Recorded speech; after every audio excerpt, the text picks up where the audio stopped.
So the title of my talk today is called On Dignity and Solidarity. In early May of this year, I was in Seattle lecturing for a few days. While there, I had dinner one night with Rachel Corrie's parents and sister, who I think are here. In fact, I saw them. Where are they? Could you stand up, please?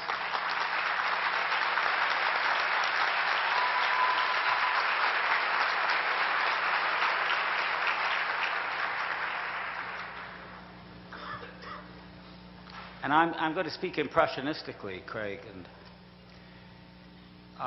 because I felt you were still reeling from the shock of your daughter's murder on March the 16th in Gaza by an Israeli bulldozer. Mr. Corrie told me that he himself had driven bulldozers, although the one that killed his daughter deliberately because she was trying valiantly to protect a Palestinian home in Rafah from demolition was not an ordinary Caterpillar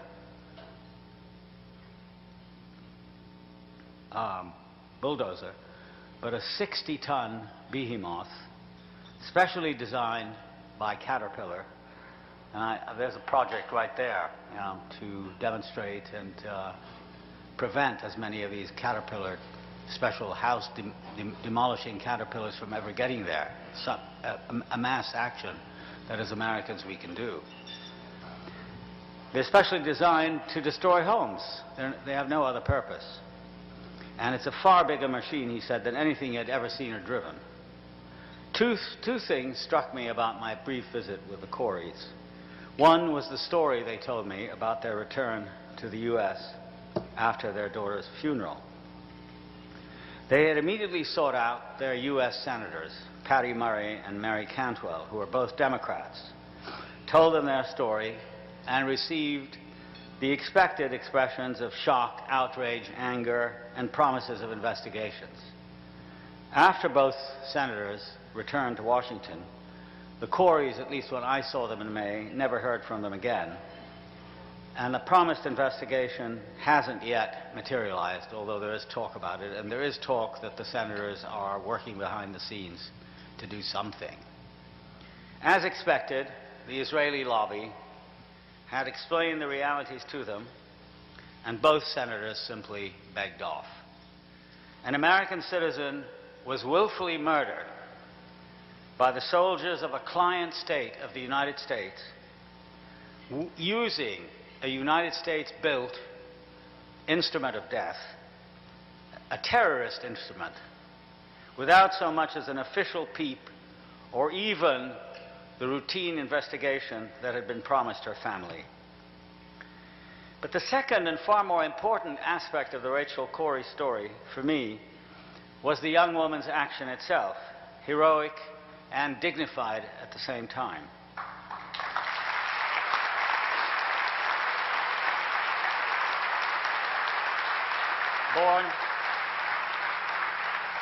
She grew up in Olympia, a city 60 miles south of Seattle, and she had joined the international solidarity movement, gone to Gaza to stand with suffering human beings with whom she had never had any contact before. Her letters back to her family are truly remarkable documents of her ordinary humanity that make for very difficult and moving reading, especially when she describes the kindness and concern shown her by all the Palestinians she encounters, who clearly welcome her as one of their own because she lives with them exactly as they do, sharing their lives and worries, as well as the horrors of the Israeli occupation and its terrible effects on even the smallest child. She understands the fate of the refugees and what she calls the Israeli government's insidious attempt at a kind of genocide by making it impossible for this, almost impossible for this particular group of individuals to survive. Those are her words. So moving is her solidarity, that it inspires an Israeli reservist called Danny, who has refused service in the Israeli army to write her and tell her, and I quote from the letters, "You are doing a good thing. I thank you for it." What shines through all the letters she wrote home, and which were subsequently published in the London Guardian, is the amazing resistance put up by the Palestinian people themselves, average human beings put in the most terrible position of suffering and despair, but continuing to survive and stay on just the same.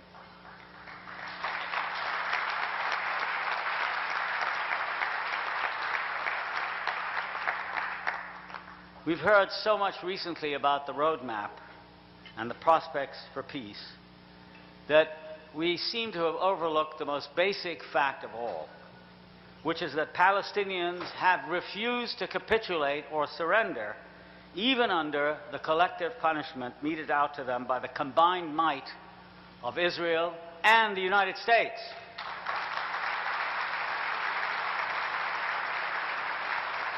It is that fact, that extraordinary fact of Palestinian resistance, which is the reason for the existence of a roadmap and all the numerous so-called peace plans before them. Not at all because the United States and Israel and the international community have been convinced for humanitarian reasons that the killing and the violence must stop. If we miss that truth about the power of Palestinian resistance, despite all its failings and all its mistakes, and God knows there have been many, we miss everything. Palestinians have always been a problem for the Zionist project, and many solutions have perennially been proposed that minimize rather than solve the problem. The official Israeli policy, no matter whether Ariel Sharon uses the word occupation or not, or whether or not he dismantles a rusty, unused tower or two, has always been not to accept the reality of the Palestinian people as equals, nor even to admit that their rights were scandalously violated all along by Israel. Whereas a few courageous Israelis over the years have tried to deal with this other concealed history, most Israelis, and what seems like the majority of American Jews, have made every effort to deny, avoid, or negate the Palestinian reality. That is why there is no peace.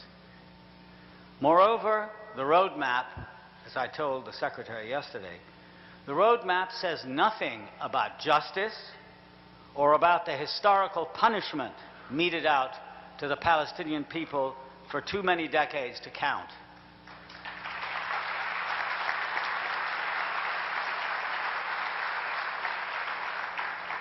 What Rachel Corrie's work in Gaza recognized, however, was precisely the gravity and the density of the living history of the Palestinian people as a national community, and not merely a collection of deprived refugees.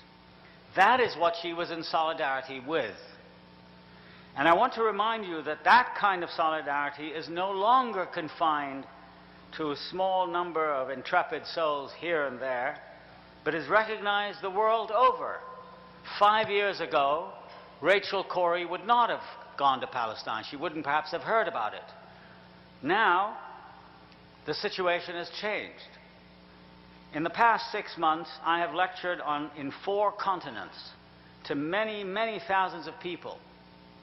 What brings them together is Palestine and the struggle of the Palestinian people, which is now a byword for emancipation and enlightenment, regardless of all the vilification heaped on them by their enemies.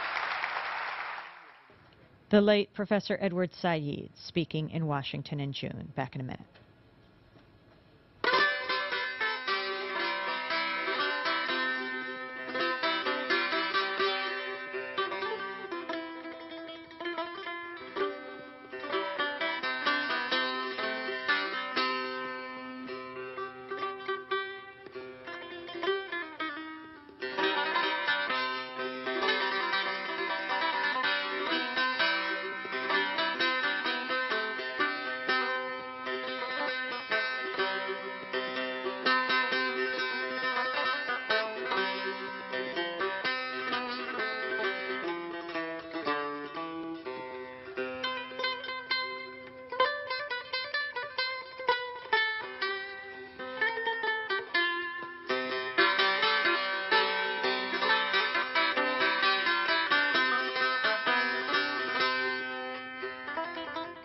You're listening to Democracy Now! As we return to the late Edward Said, his last major address given in Washington, D.C. at the American Arab Anti-Discrimination Committee. Whenever the facts are made known, there is immediate recognition and an expression of the most profound solidarity with the justice of the Palestinian cause and the valiant struggle by the Palestinian people on its behalf. It's an extraordinary thing that Palestine this year was a central issue both during the Porto Alegre anti-globalization meetings in Brazil, as well as during the Davos meetings at both ends of the worldwide political spectrum. Just because our fellow citizens in this country are fed an atrociously biased diet of ignorance and misrepresentation by the media, when the occupation is never referred to in lurid descriptions of suicide attacks, the apartheid wall, which is 25 feet high, 5 feet thick, and 350 kilometers long that Israel is building is never shown on CNN and the networks, or so much as referred to in passing throughout the lifeless prose of the roadmap. And the crimes of war, the gratuitous destruction and humiliation, the maimings, the house demolitions, agricultural destruction and death imposed on Palestinian civilians are never shown for the daily, completely routine ordeal that they are. One shouldn't be surprised that Americans in the main have a very low opinion of Arabs and the Palestinians. After all, please remember that all the main organs of the main establishment, of the establishment medium, from left liberal all the way over to fringe right, are unanimously anti-Arab, anti-Muslim, and anti-Palestinian. Look at the pusillanimity of the media during the build-up to the illegal and unjust war against Iraq. And look at how little coverage there was of the immense damage against Iraqi society done by the 12-year sanctions, and how relatively few accounts, journalistic accounts there were, of the immense worldwide outpouring of opinion against the war. Hardly a single journalist, except Helen Thomas, who's an Arab American, has taken the administration to task for the outrageous lies and confected facts that were spun out about Iraq as an imminent military threat to the United States before the war. Just as now the same government propagandists who cynically invented and manipulated facts about weapons of mass destruction are now more or less forgotten or shrugged off as irrelevant, they're let off the hook by media heavies in discussing the awful, the literally inexcusable situation for the people of Iraq that the United States has now single-handedly and irresponsibly created there.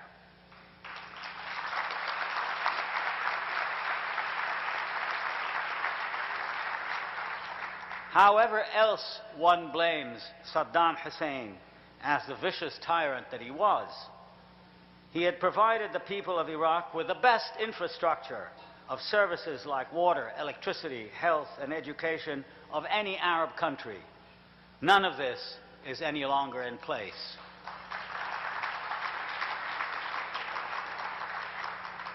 It's no wonder then that with the extraordinary fear of seeming anti-Semitic, by criticizing Israel for its daily crimes of war against innocent, unarmed Palestinian civilians, or criticizing the US government and being called anti-American for its illegal war and its dreadfully run military occupation, that the vicious media and government campaign against Arab society, culture, history, and mentality, to say nothing of the campaign against Arab Americans and Muslim Americans in this country, has been led by Neanderthal publicists and orientalists like Daniel Pipes and Bernard Lewis.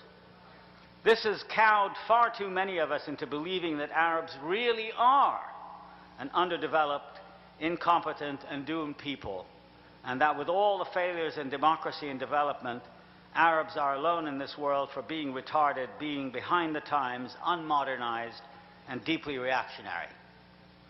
Here is where dignity and critical historical thinking must be mobilized to see what is what and to disentangle truth from propaganda. No one would deny that most Arab countries today are ruled by unpopular regimes, and that vast numbers of poorly disadvantaged young Arabs are ruled by are exposed to the ruthless forms of fundamentalist religion.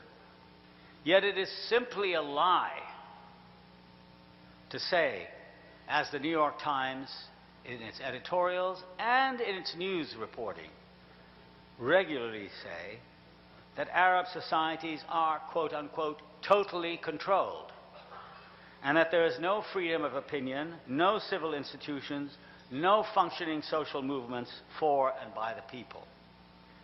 Press laws notwithstanding, you can go to downtown Amman today and buy a Communist Party newspaper there, as well as an Islamist one. Egypt and Lebanon are full of papers and journals that suggest much more debate and discussion than these societies are given credit for. The satellite channels are bursting with diverse opinions in a dizzying variety. Civil institutions are, on many levels, having to do with social services, human rights, syndicates, women's rights, and research institutes, very lively all over the Arab world. In Palestine alone, there are over 1,000 NGOs, and it is this vitality and this kind of activity that has kept society going, despite every American and Israeli effort made to vilify, stop, or mutilate it on a daily basis.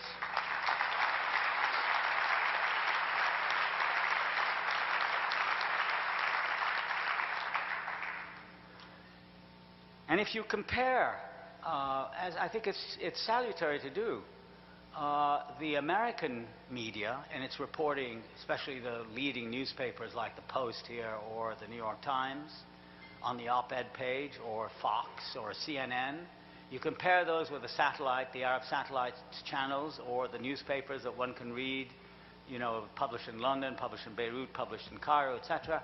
I mean, who are we kidding? The range of opinion is much greater in the Arab world than it is here.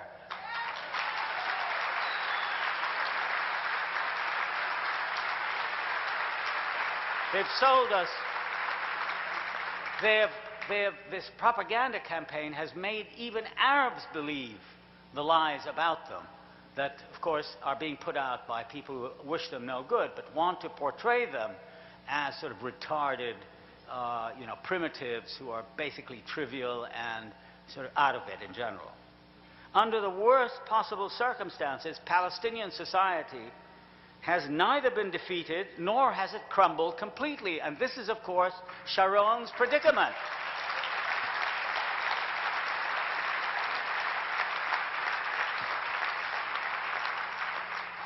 Kids still go to school, doctors and nurses still take care of their patients, men and women go to work, organizations have their meetings, and people continue to live, which seems to be an offense to Sharon and the other extremists who simply want Palestinians either imprisoned or driven away altogether. The military solution that they've tried hasn't worked at all and never will work. Why is that so hard for Israelis and Americans to see?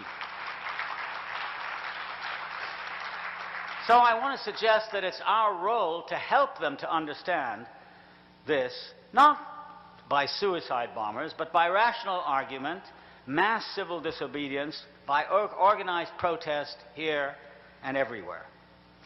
The point I'm trying to make is that we have to see the Arab world generally, and Palestine in particular, in more comparative and critical ways than silly books like Bernard Lewis's What Went Wrong, and Paul Wolfowitz's ignorant statements about bringing democracy to the... he should bring democracy to the Pentagon. I mean, it's just like that.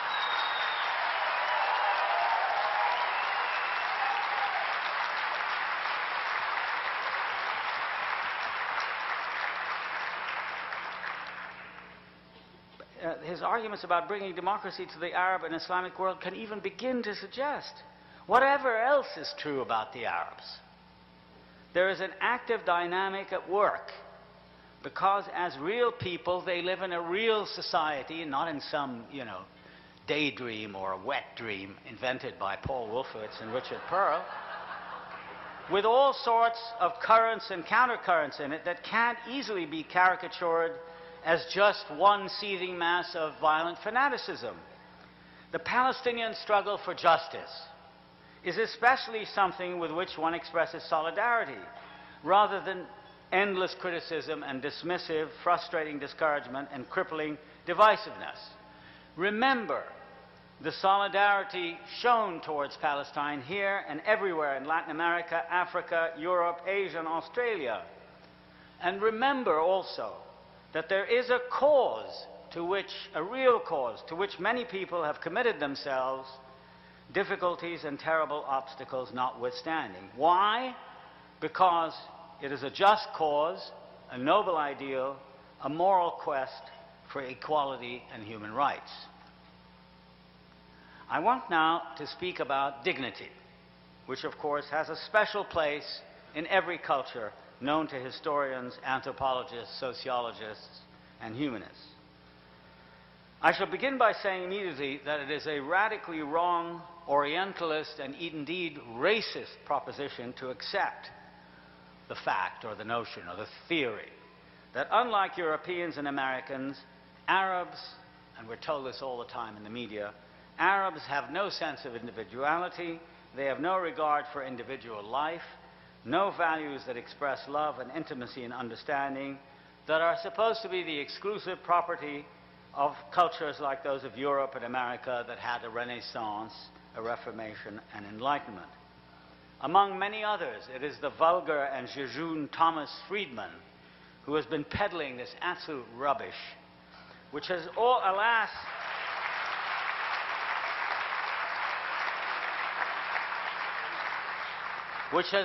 been picked up not by many other Americans, and this is the sad part of it, but by equally ignorant and self-deceiving Arab intellectuals.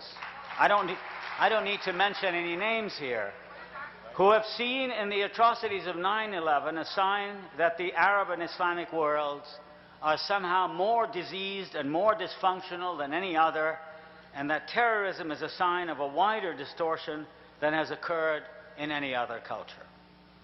We can leave to one side the slightly inconvenient fact that between them Europe and the United States account for 80% of the violent deaths of the 20th century. I mean, that's just a little unimportant fact. The Islamic world in those conflicts hardly provided a fraction of that damage. And behind all that specious, unscientific nonsense about wrong and right civilizations, there is the grotesque shadow of the great false prophet Samuel Huntington, who has led a lot of people to believe that the world can be divided into distinct civilizations battling against each other forever. On the contrary, Huntington is dead wrong on every point he makes.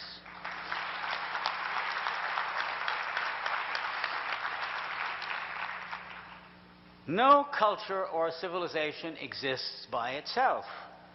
None is made up of things like individuality and enlightenment that are completely exclusive to it, and none exists without the basic human attributes of community, love, value for life, and all the others. Even Arabs have those things in their culture. To suggest otherwise, as he does is the purest invidious racism of the same stripe as people who used to argue that Africans have naturally inferior brains, or that Asians are really born for servitude, or that Europeans are a naturally superior race. This is a sort of parody of Hitlerian science directed uniquely today against Arabs and Muslims, and we must be very firm as not even going through the motions of arguing against it. It is the purest drivel. On the other hand, there is the much more credible and serious stipulation that, like every other instance of humanity, Arab and Muslim life has an inherent value and dignity which are expressed by Arabs and Muslims in their unique cultural style, and those expressions needn't resemble or be a copy of one approved model certified by Richard Pearl, suitable for everyone.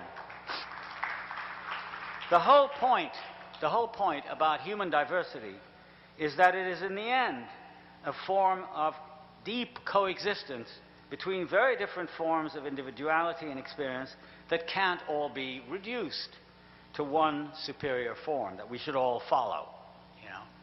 And that's behind this absolutely ridiculous, this hubristic, arrogant idea that somehow America has gone to Iraq to liberate the Iraqis and show them the true way. I mean, who gave them that authority? What illumination came down on President Bush, I mean, who can barely get himself onto a golf course, you know,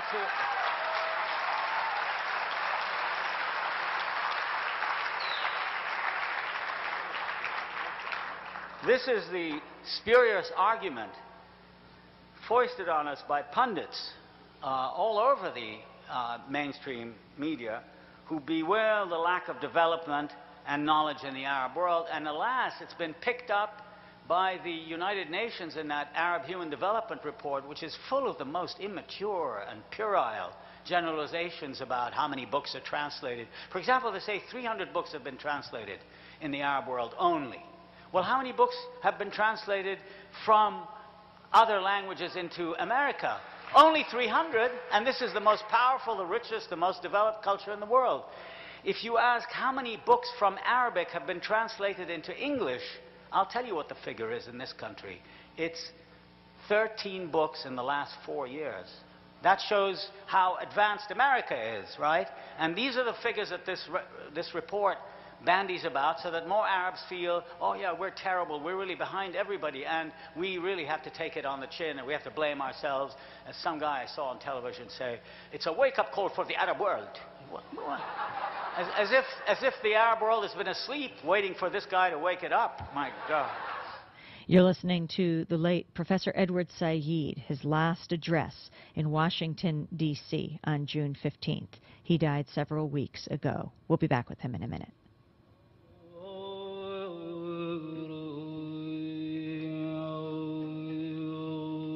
چه خوش است پیش زلفت چه خوش است پیش زلفت سر شکر باز کردن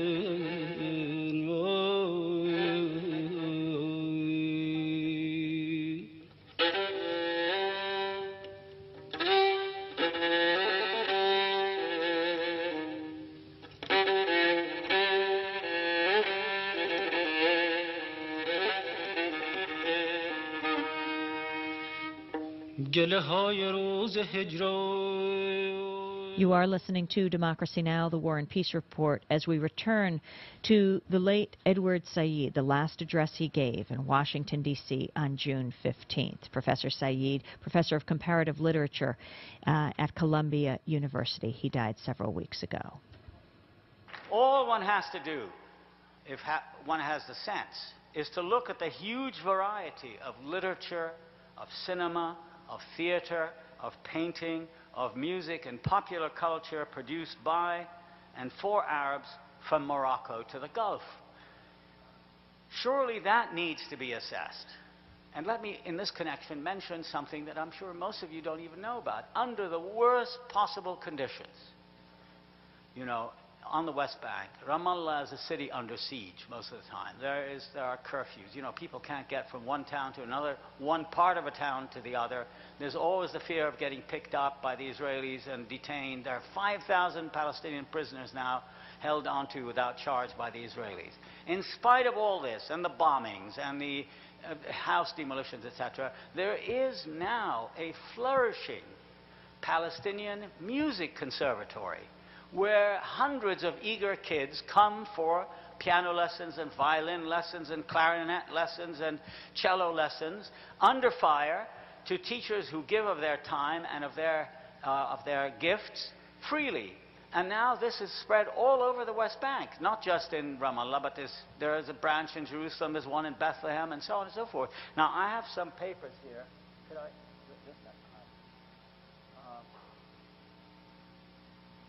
I'm not good at selling things, but here, really, this is here's a recording made by a group from the Conservatory of Arabic Music, a CD. Here is the account of it, and here's some leaflets which will be available at the back of the hall for you to look at. And I recommend it's, a very worthwhile, humane project to support. It's precisely this kind of thing that never gets mentioned. They just talk about suicide bombers, right? But that Palestinian kids are very gifted, that there is a marvelously accomplished young Palestinian pianist who's now playing at the best halls all over the world, that there's another one who's only 13 or 14 years old who's considered to be a child prodigy, all of them having connections with this conservatory. That's never mentioned. It's only we're suicide bombers and fundamentalists. So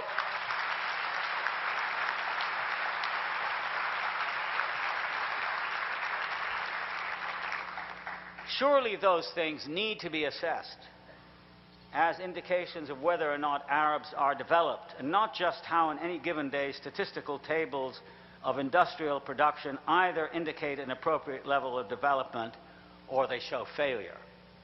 The more important point I want to make, though, is that there's a very wide discrepancy, which we all feel today, between our cultures and societies on the one hand, and the small group of people who now rule these societies.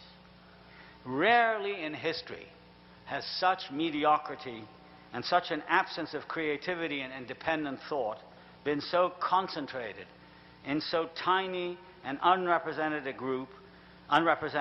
group as the various kings, generals, sultans, and presidents, all of them overweight, who preside today over the Arabs. The worst thing about them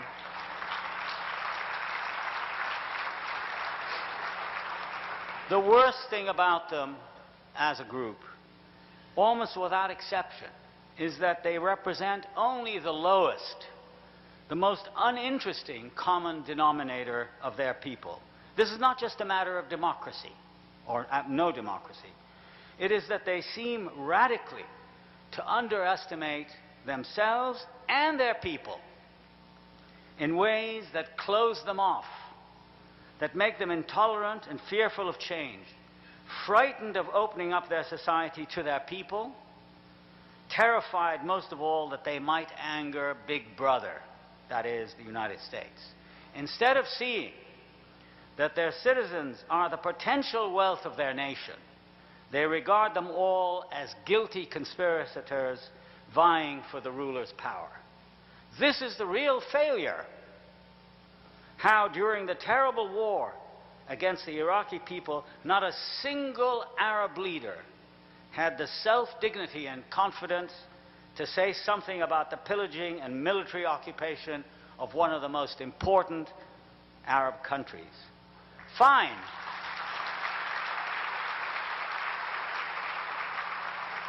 Fine, it was an excellent thing that Saddam Hussein's appalling regime is no more. Who could fight with that? Who could disagree? But who appointed the U.S. to be the Arab mentor, to be almost the Arab nanny? Who asked the United States to take over the Arab world, allegedly on behalf of its citizens, and bring it something called democracy, especially at a time when in our own country, in America, the school system, the health system, and the whole economy are degenerating into the worst level since the 1929 Depression.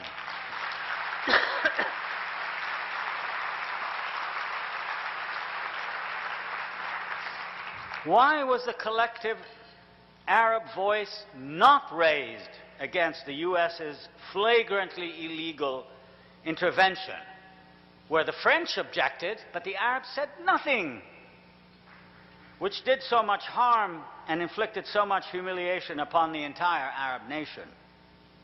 This is truly a colossal failure in nerve, in dignity, in self-solidarity. With all the Bush administration's talk about guidance from the Almighty, we heard some of it last night, doesn't one Arab leader have the courage just to say that as a great people we are guided by our own lights and traditions and religions? But nothing, not a peep, as the poor citizens of Iraq live through the most terrible ordeals and the rest of the region quakes in its collective boots, each one petrified that his country may be next.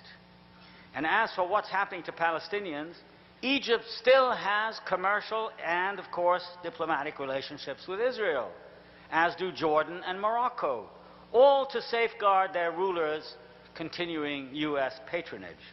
How indecent!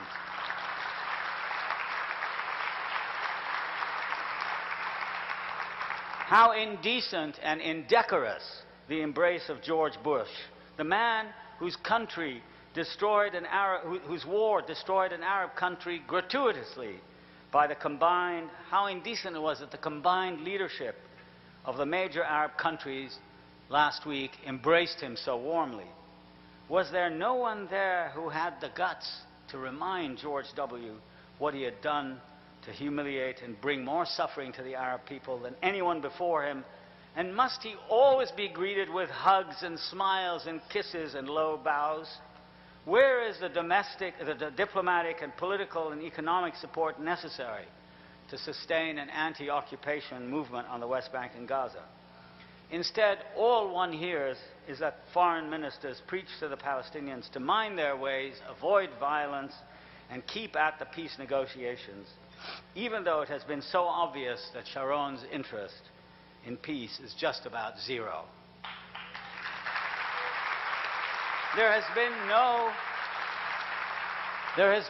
I mean, this is unimaginable that there has been no concerted Arab response to the separation wall, or to the assassinations, or to the collective punishment. Only a bunch of tired cliches repeating the well-worn formulas authorized by the State Department. Perhaps the one thing that strikes me as the low point in Arab inability to grasp the dignity of our own and our Palestinian cause is expressed, I'm very sorry to say, by the current state of the Palestinian Authority. Abu Mazen, a number two, colorless figure with no political support among his own people, was picked for the job by Israel and the United States precisely because he has no backbone and no constituency.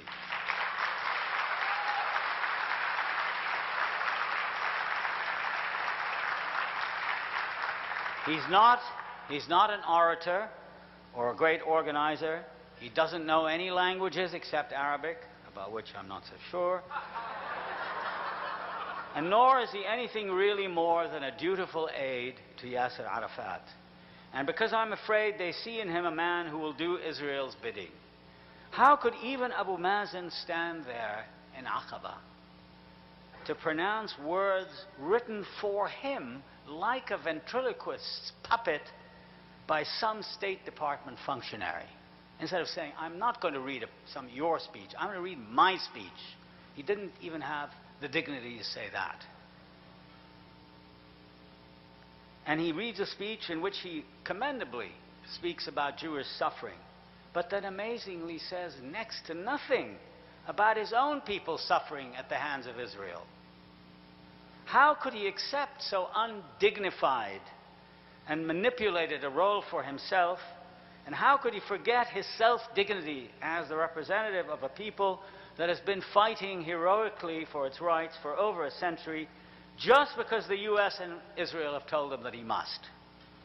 And when Israel simply says that there will be a Palestinian state without any contrition for the horrendous amount of damage it has done, the uncountable war crimes, the sheer sadistic, systematic humiliation of every single Palestinian woman and child, I must confess to a complete lack of understanding as to why a leader or a representative of that long-suffering people doesn't so much as take note of it. Just say, there's this. You know, we don't want you to account for it, we just want you to take notice of it. I am filled with incomprehension. Has he entirely lost his sense of dignity? Has he forgotten that since he's not just an individual, but also the bearer of his people's fate at a especially crucial moment? Is there anyone who was here who was not bitterly disappointed at this total failure to rise to the occasion and stand with dignity, the dignity of his people's experience and cause, and testify to it with pride and without compromise, without ambiguity, without the half-embarrassed, half-apologetic tone that Palestinian leaders take when they are begging for a little kindness from some totally unworthy white father. But that has been the behavior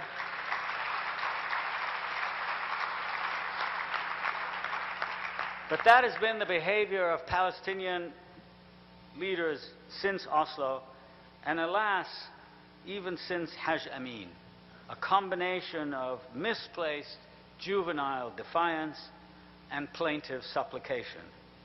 Why on earth do they always think it is absolutely necessary to read scripts written for them insultingly by their enemies? The basic dignity of our life as Arabs in Palestine, throughout the Arab world, and here in America, is that we are our own people with a heritage, a history, a tradition, and above all, a language.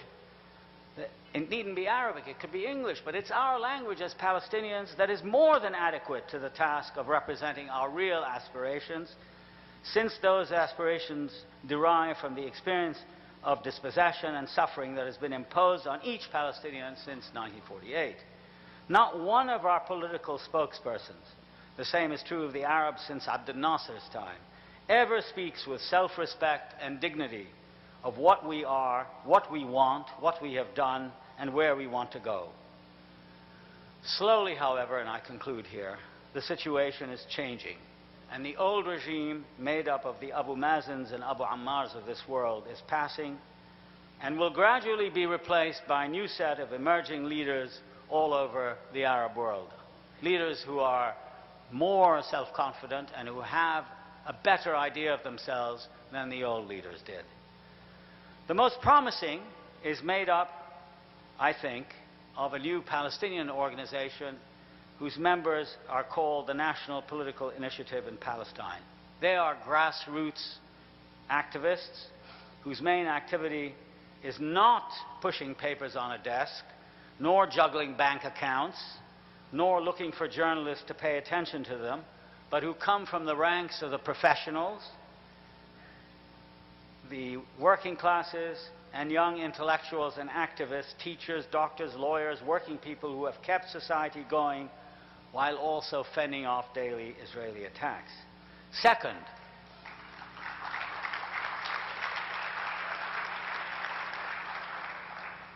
these are people committed to the kind of democracy and popular participation undreamt of by the Palestinian Authority, whose idea of democracy is stability and security for itself.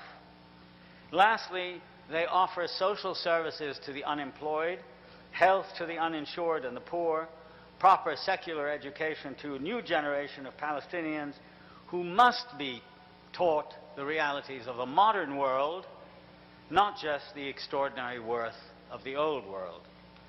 For such programs, the National Political Initiative stipulates that getting rid of the occupation is the only way forward, and that in order to do that, a representative, national, unified leadership be elected freely to replace the cronies, the outdated, and the ineffective, and the ineffectiveness that have plagued Palestinian leaders for the past century.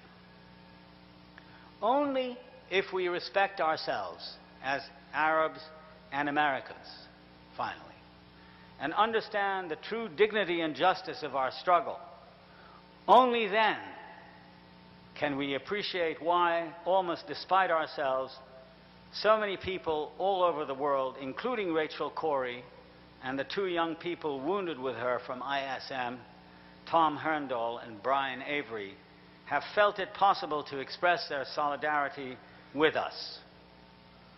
I leave you with one last irony. Isn't it astonishing that all the signs of popular solidarity that Palestine and the Arabs receive occur with no comparable sign of solidarity and dignity for ourselves? That others admire and respect us more than we do ourselves. Isn't it time we caught up with ourselves, with our own status, and made certain that our representatives here and elsewhere realize as a first step that they are fighting for a just and noble cause, and that they have nothing to apologize for or anything to be embarrassed about? On the contrary, they should be proud On the contrary, they should be proud. We should all be proud of what our people have done and proud also to represent them. Thank you very much.